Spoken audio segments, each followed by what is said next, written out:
Hello বন্ধুরা, আসসালামু আলাইকুম। আপনারা কেমন আছেন? তো বন্ধুরা, আজকে আমি গুরুত্বপূর্ণ একটি কৃষি ভিডিও নিয়ে আপনার মাঝে হাজির হয়েছি। তো বন্ধুরা, আজকের এই ভিডিওটি হচ্ছে আপনারা স্ক্রিনের মধ্যে যে উম মরিচ গাছগুলো দেখতে পাচ্ছেন। তো বন্ধুরা, তা নিয়ে আজকে আলোচনার বিষয়। তো বন্ধুরা, আপনারা মরিচ গাছ কিভাবে চাষ করবেন বা আপনারা ভালো মানের উন্নত জাতের মরিচের চারা কোথায় পাবেন, তা আজকে আমি বিস্তারিত আলোচনা করব।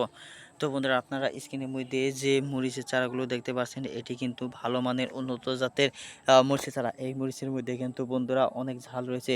তো বন্ধুরা, এই ঝাল যদি আপনারা তরকারিতে ব্যবহার করতে পারেন এই মরিচগুলো, তাহলে কিন্তু তরকারি হবে অনেক সুস্বাদু। তা বন্ধুরা, আপনাদের মুখে অনেক স্বাদ লাগবে। তো বন্ধুরা, অবশ্যই আপনাদের ঝালমরিচ প্রয়োজন, কারণ হচ্ছে আপনারা যদি ঝালমরিচের চাষাবাদ শুরু করতে পারেন, ঝালমরিচের চাহিদা কিন্তু বাজারে অনেক। তাই প্রত্যেক মানুষে চায় যে মরিচের ঝাল বেশি সেই মরিচ খেতে।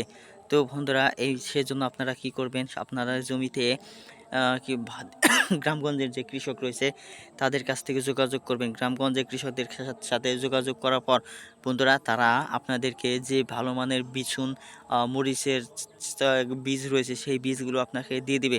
তারপর আপনারা কি করবেন, আপনাদের জমিতে কিংবা বাড়িতে রোপণ করবেন। ইনশাল্লাহ দেখবেন আপনাদের জমিতে এরকম ভালো মরিচ রোপণ হবে ইনশাল্লাহ। দেখতে পাচ্ছেন কি সুন্দর মরিচ হচ্ছে। এই মরিচগুলো বন্ধুরা আপনারা আপনাদের জমিতে খুব সহজেই এরকম ফলন দেখতে পাবেন। শুধুমাত্র বন্ধুরা, আপনাদের এই মরিচের চারাগুলো রূপচ আর উম, ভালোভাবে বন্ধুরা পরিচর্যা করতে হবে। তো বন্ধুরা, এই মরিচের চারা বাজারে যেহেতু সবসময় চড়া দামে বিক্রি করা হয়, যদি আপনারা এরকমভাবে আপনাদের জমিতে এই মরিচের চারাগুলো রোপণ করতে পারেন, তাহলে কিন্তু বন্ধুরা আপনারা প্রতি মাসে লক্ষ লক্ষ টাকা ইনকাম করতে পারবেন এই মরিচ বিক্রি করে। তার জন্য বন্ধুরা, আপনাদের মরিচের টাল দিতে হবে। ধন্যবাদ আপনাদেরকে।